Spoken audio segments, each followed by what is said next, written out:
Ok, salut tout le monde, bonjour, bonsoir. Bienvenue dans une nouvelle vidéo avec Dr. A. Dans cette vidéo, nous allons toujours continuer avec la correction de l'épreuve du concours 2024 de l'IAMAC, le cycle ingénieur. Ok. J'avais fait deux vidéos dans lesquelles j'avais discuté le problème numéro un, le problème numéro 3. Euh, donc, si vous n'avez pas encore suivi ces vidéos, je vous invite à aller les suivre. Euh, Là, vous n'allez pas perdre la chronologie des choses. Donc, ça reste deux exercices sur l'épreuve, l'exercice numéro 2, l'exercice numéro 4. OK. Et dans cette vidéo, je vais, je vais discuter l'exercice numéro 4. Parce que c'est un exercice très simple. C'est aussi un classique que sûrement certaines personnes auraient déjà vu ça dans des livres classiques d'argent. Ok, donc quand même dans cette vidéo, je vais aussi discuter, juste pour rafraîchir la mémoire de ceux qui connaissent déjà, aussi ceux qui n'ont pas encore vu ça. C'est aussi une opportunité pour vous de comprendre cet exercice-là et de garder ça en tête.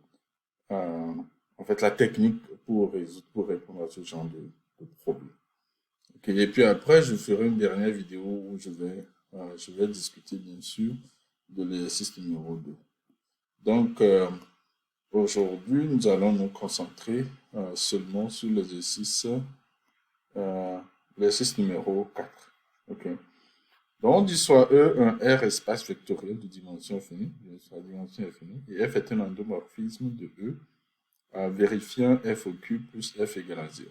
OK. Donc, on donne cette relation-là pour l'endomorphisme. On dit c'est un endomorphisme dont F est euh, de, c'est de E dans E. OK. Donc, bien sûr, est un R espace vectoriel. Pour cela, on sait qu'on dit que c'est un endomorphisme. Euh, Maintenant, on dit de montrer que euh, l'image de F est stable par F. Donc, qu'est-ce que ceci voudra dire? Ceci voudra dire, on va montrer que F de image de F, ok, que c'est inclus dans l'image de F. C'est ce qu'on appelle en fait stabilité. Quand vous prenez l'ensemble dans l'image, ok, c'est un ensemble. Maintenant, quand vous cherchez l'image de cet ensemble par votre endomorphisme, c'est inclus encore dans le même ensemble. On parle de stabilité. Euh, Maintenant, cette question, c'est une question qui est générale. C'est une question c'est une caractéristique en fait qui est commune à tout endomorphisme. Donc, l'erreur n'est pas faite ici, c'est de se mettre à manipuler cette relation-là qu'on nous a donnée pour montrer ceci. Pour montrer ceci, vous n'avez pas besoin de cette relation-là. En fait, du fait que F est un endomorphisme, ceci est toujours vrai. Donc, on va discuter ça dans un moment. On dit, pour X appartenant à l'image de F calculée, euh, F au carré de X. Ok, on va voir ça. Soit j'ai maintenant l'endomorphisme induit par F sur I. Dedans. On prend maintenant la restriction de F à l'image de F. Euh, on dit de montrer que J est un isomorphisme. Bon, ça aussi, on va voir ça. Euh, c'est pas aussi compliqué que ça. Et puis, on déduit que le rang de l'endomorphisme F est pair. Donc, voilà les quatre questions de l'épreuve, de la question, en fait. Et c'est ça que je vais discuter dans cette vidéo. Et comme je vous l'ai dit, euh, c'est un exercice classique, hein. Vous devez trouver ça, je ne me rappelle pas exactement dans quel livre, mais vous devez trouver ça dans les livres d'algèbre classique en général. Donc voilà, sans plus tarder, allons, allons voir ça. Donc voilà, nous sommes ici. Euh, Dans l'exercice numéro 4, c'est ingénieur 2024. OK. Donc on dit que F est E est un R espace vectoriel de dimension finie. F est un endomorphisme, tel que nous avons ceci. On de montrer que l'espace image, bon, ce que j'écris comme im comme ça, F c'est la même chose hein, que image de F. OK. Euh, On dit de montrer que im de f est stable par f. Donc, comme j'avais dit, c'est ce qu'on veut montrer. Ok. On sait que f est un endomorphisme. Donc, ça veut dire que l'image de f est incluse dans E. F, c'est comme ça, c'est de E dans E. Ok. C'est un endomorphisme. Donc, image de f, en fait, appartient à cet ensemble-là, qui est E. Et on sait que pour tout x élément de E, f de x est aussi dans E. Ok. Donc, pour tout x élément de E, f de x est dans E. Spécifiquement, f de x est dans l'image de f. Donc, si vous prenez l'image de f qui est un élément de E, forcément, f de l'image de f peut être forcément inclus dans l'image de f. Donc, simplement, c'est ça. Donc, vous avez im de f qui est inclus dans E, et donc f de im de f est dans im de f. Autrement dit, vous avez quelque chose, x élément de E, ok, c'est que f de x est inclus dans im de f, ok. Maintenant, on sait que im de f est un élément, est inclus dans E. Donc, im de f est inclus dans E. Donc, forcément, f de im de f est aussi inclus dans im de f. Et ça, c'est toujours vrai pour tout endomorphisme. On dit tout, en général, on dira que l'image d'un endomorphisme est stable par celui-ci. Voilà, donc ça, c'est la première question. La deuxième question nous demande de calculer f au carré de x pour tout x élément de im de f.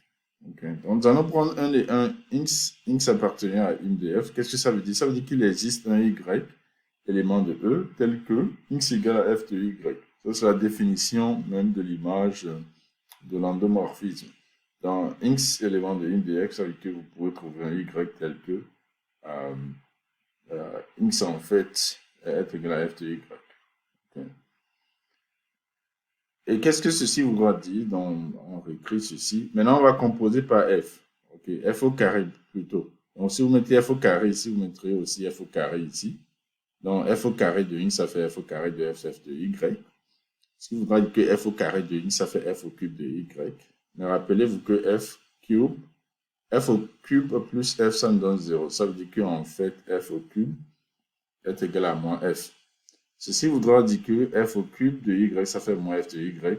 Mais f de y n'est rien d'autre que x. Donc, f au carré de x est égal à moins x. Et c'est ce qu'on cherche en fait. OK. Donc, f au carré, vous prenez n'importe quel x, élément de l'image de f. OK. Quand vous prenez le carré, vous composez f par f de x, vous allez trouver moins x. Et ça répond à la deuxième question qui est demandée sur l'épreuve. Dans la troisième question, on dit soit G, l'endomorphisme induit par f sur im de f. Donc maintenant, vous prenez en fait la restriction de G, en fait, ça fait f, mais on prend simplement la restriction sur l'image de f, comme ça. Okay. Maintenant, on dit de montrer que G est un isomorphisme. Ok, ça c'est aussi simple. Hein? Il faut simplement repartir de la question précédente. De la question précédente, nous avons, puisque G n'est rien d'autre que la restriction de f, ça veut dire que G au carré, en fait, de n'importe quel x. Et on est maintenant, en fait, sur im de f. On avait montré que pour tout x élément de im de f, en fait, f au carré de x, ça fait moins x. Donc, puisque l'ensemble de départ maintenant, l'ensemble sur lequel G est induit, est égal à im de f, ça veut dire que G au carré, en fait, ça va nous donner au moins l'identité. Simplement, c'est-à-dire G au carré de x va toujours donner moins x. Parce que G maintenant est défini comme ça. Okay? On prend la restriction de f à l'image de f. Et on sait que pour tout x élément de l'image de f, f au carré de x, ça fait moins x. Ça veut dire que g au carré, en fait, ça fait c'est égal à l'opposé de l'identité. OK. Et simplement, d'ici, ceci voudra dire que quoi? Que G est un isomorphisme. Vous pouvez, il n'y a pas, il y a plus rien à faire, hein, il n'y a plus quelque chose à dire ici. Et G est un isomorphisme avec G moins 1. OK? Ça fait simplement moins G. Et ceci, ça se déduit d'ici. Si vous voulez être un peu plus pédantique, ce que vous pouvez faire, vous pouvez montrer que c'est injectif. Ça, c'est rapidement. Vous égalisez G au carré de x à G au carré de Y. Vous devez arriver à montrer qu'une c'est égal à Y. Et puisque c'est une application linéaire sur un espace de dimension finie, vous pouvez aussi, vous avez donc vous pouvez aussi déduire la subjectivité et ainsi déduire aussi l'isomorphisme. Mais en fait, vous n'avez pas besoin de faire tout ça.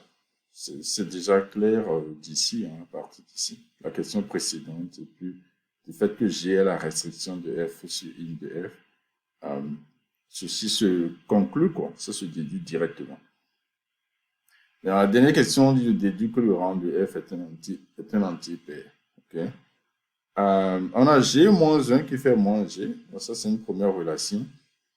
La deuxième relation maintenant, c'est qu'on va utiliser le déterminant. On va appliquer le déterminant à tout ceci. Donc, déterminant de G moins 1 est égal à déterminant de moins G. Maintenant, rappelez-vous que déterminant de moins G, ça fait moins 1. À la puissance, vous prenez la dimension de l'image de G, okay, multiplié par le déterminant de G. Et le déterminant de G moins 1, ça fait 1 divisé par le déterminant de G. Okay. Maintenant, si je multiplie le tout par déterminant de G, ceci voudra dire que moins 1 à la puissance déterminant de l'image de G, ok, déterminant de G au carré, ça va me donner 1. Ce nombre-là est toujours positif.